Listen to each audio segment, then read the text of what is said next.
Hi everybody, welcome to Turtleneck Conducting, Laban Movement Gestures in Any Ensemble. My name is Dr. Thomas Boo, and I conduct the Wind Symphony at Northern Illinois University. We're located about an hour outside of Chicago. I also teach graduate conducting and the orchestration class.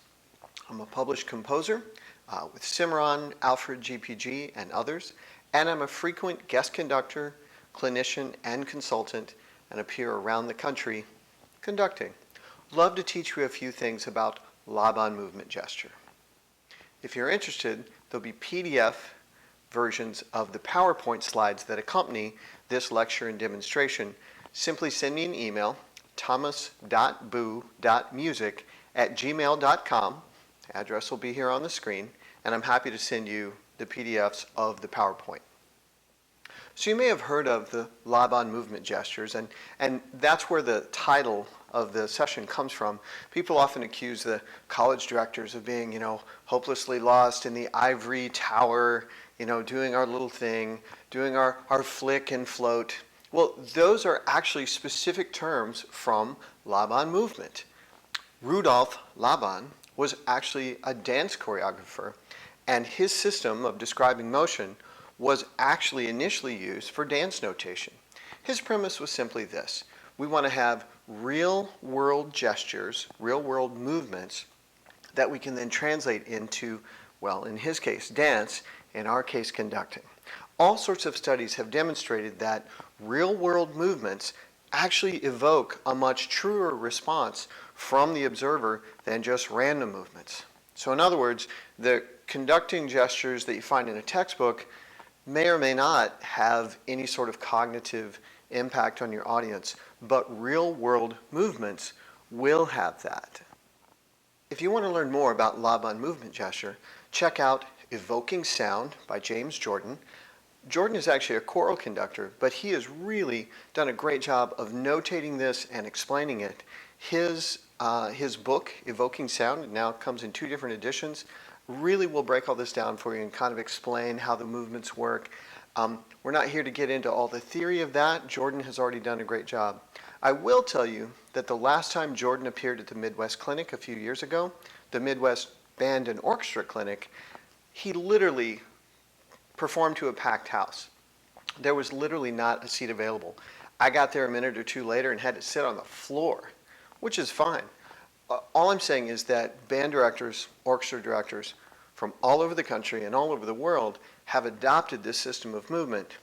Take a few minutes and check it out and see if it works for you. So our goal is to connect movement to sound. Dr. Mallory Thompson at Northwestern University, one of the finest conductors in the world, has said, if you want to create new sounds, you need to move in new ways.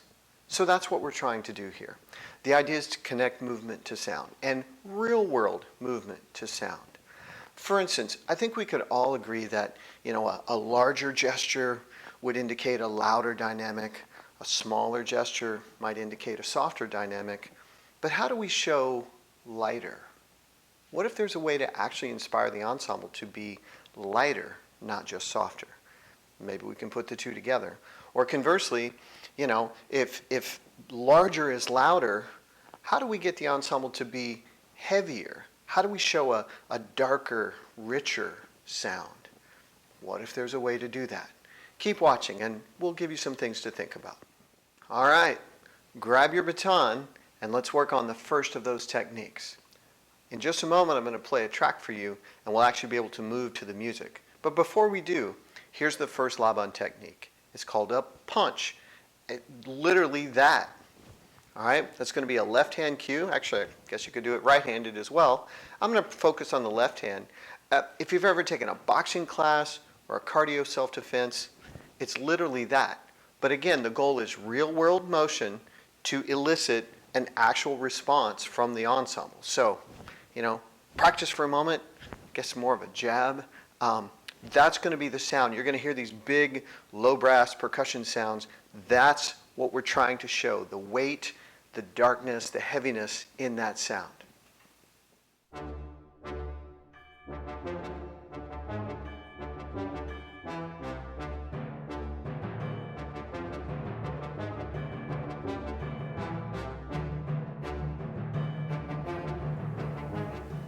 All right, let's move on to our next Laban technique. This one's called a press. The idea is that it's sustained, it's heavy, it's long, that sort of thing.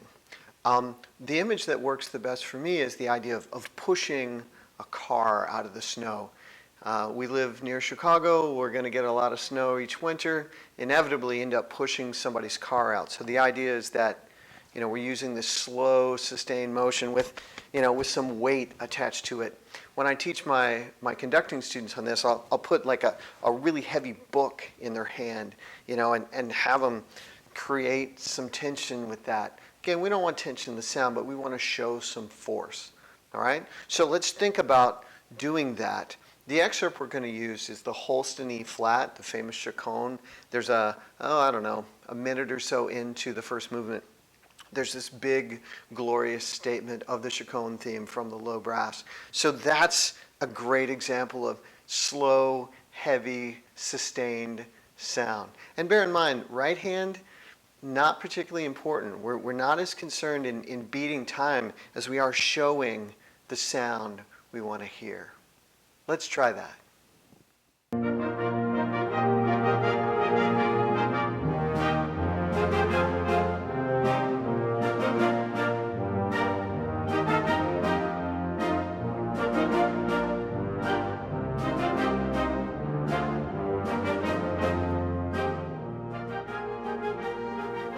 All right, I hope that worked for you.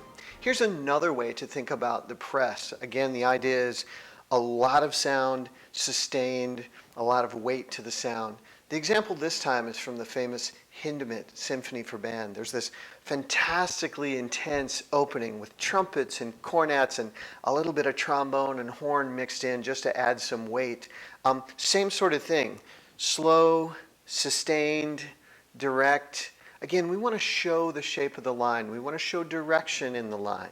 Again, as Dr. Thompson from Northwestern would say, if you're not showing the line, no one is. So let's think less about beating time and more about showing the line. Let's give it a shot.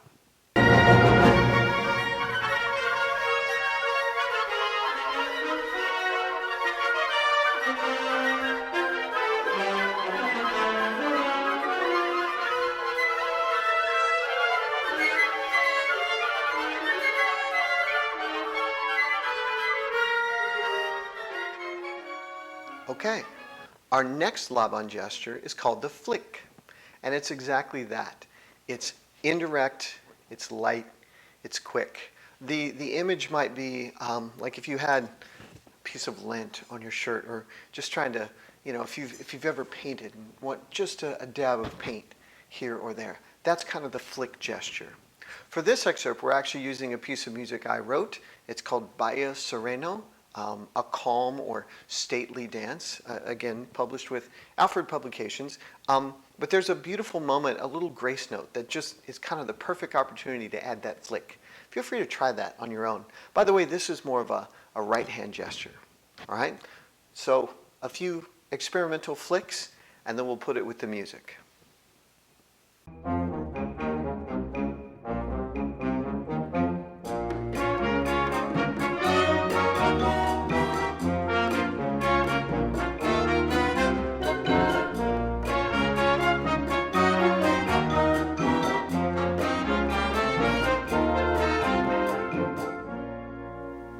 Let's keep moving through the Laban movement vocabulary. These are called efforts in combination. Again, go read James Jordan. He'll explain all that to you. But the idea is that, again, real world motion.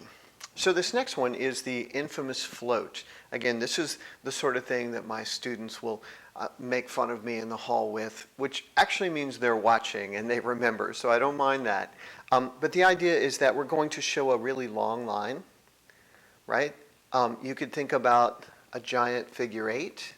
Again, I often will use the baton for this, but you can use both hands.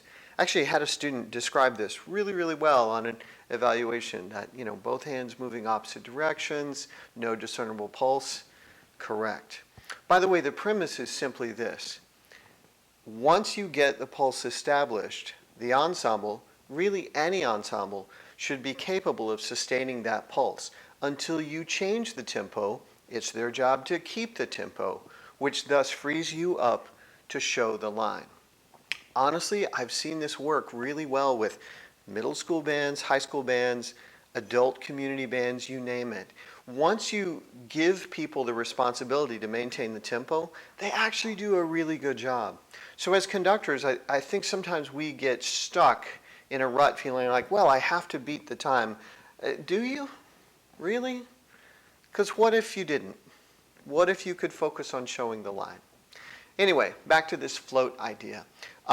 You could think of like a giant figure eight, a Saito gesture if you're a James Jordan fan. You could think of it as like a giant bubble wand. If you've ever seen those, giant, make a bubble 8 feet long, imagine how that would have to move. By the way, these sorts of ideas are not necessarily new.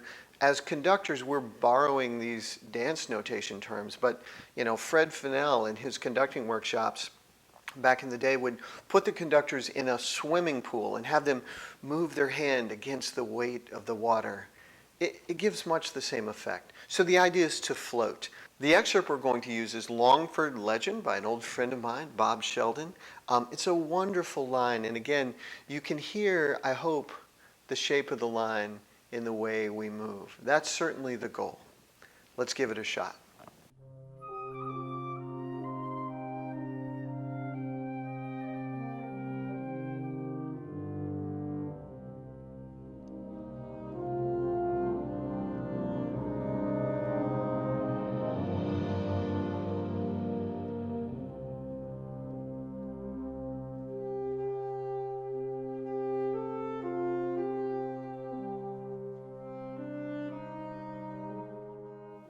All right, so that was a great example of a float in a slow tempo.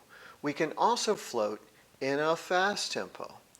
This time we're going to use a faster excerpt that really kind of feels like it's in one. The tune is Canarios Fantasia by Doug Akey. Doug was a colleague and a friend when I was a high school band director in Arizona. He taught at nearby Hendrix Junior High and has published some really amazing music. So check out his music when you get a chance. But for now, the float is actually going to look much the same, but the tempo is going to be going by much faster. Again, it's a great way to show, especially for something that's effectively in one, right? A fast three or feeling it in one. This is a great way to show over the bar line, which sounds fantastic. So once again, experiment a little bit on your own. We want to have this really, really smooth path, and then we're going to put that with the music.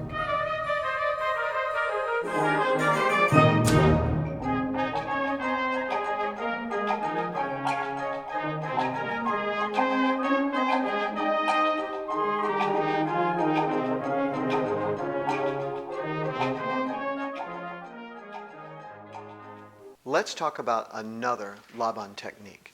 This is called a slash, and it's exactly as you might sound. It literally, again, this can often be done with the baton, slashing type of thing. Tennis, anyone, kind of like a tennis serve.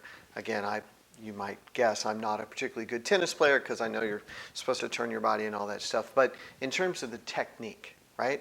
Or if you've ever done fencing, that sort of thing, the idea is quick motion, light, and it could be, in this case, it's going to reflect a pretty heavy sound.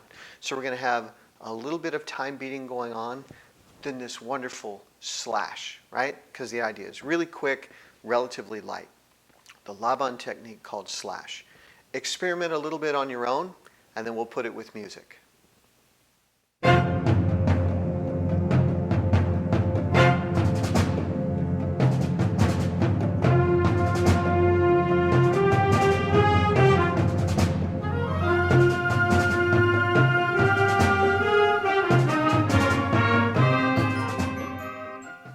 Our next Laban technique is called ring, okay, as in like wringing out a towel.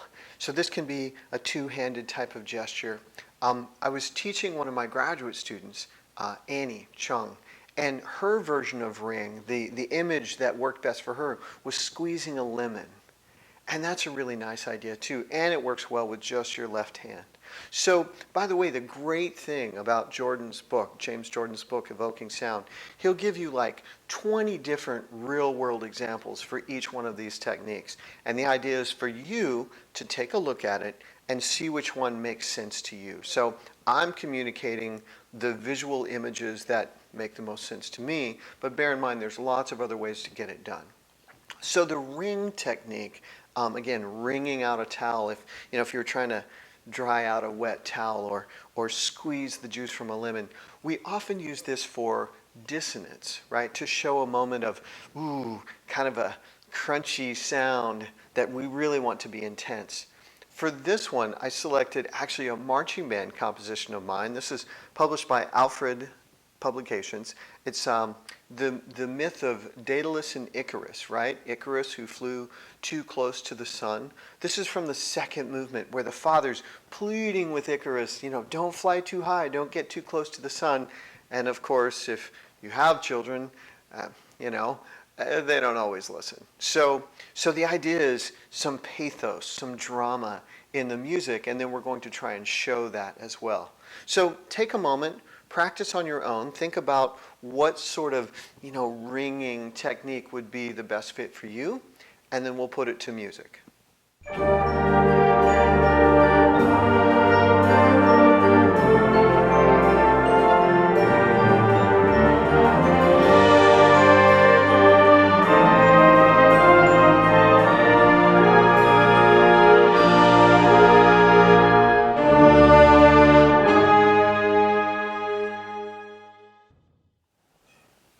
Okay, our final Laban technique today is the dab, okay? And not the dance move that my students thought was hilarious a while ago. And by the way, feel free to snicker at a man my age doing that.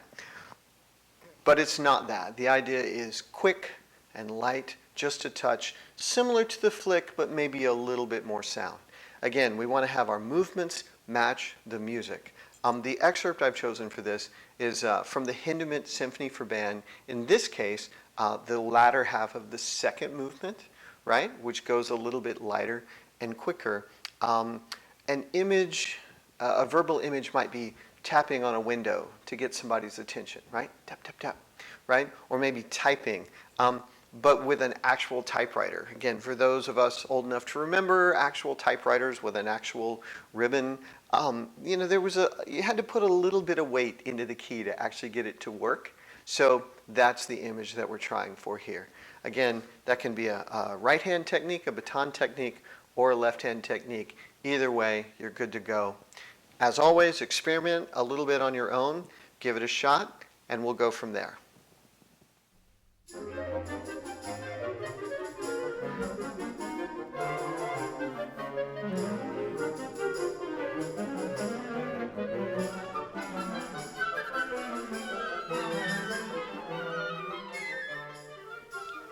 Thank you so much for watching today. I hope that the movements we practice are giving you some new ideas on how to move in front of your ensemble. Again, if we want to make new sounds, we got to move in new ways. And these are things we can practice and mark in the score and prepare. As conductors, we can do more to help our ensemble. If you'd like to talk about this more, I'd love to be in touch. You can check out the videos on my website or reach out to me via email.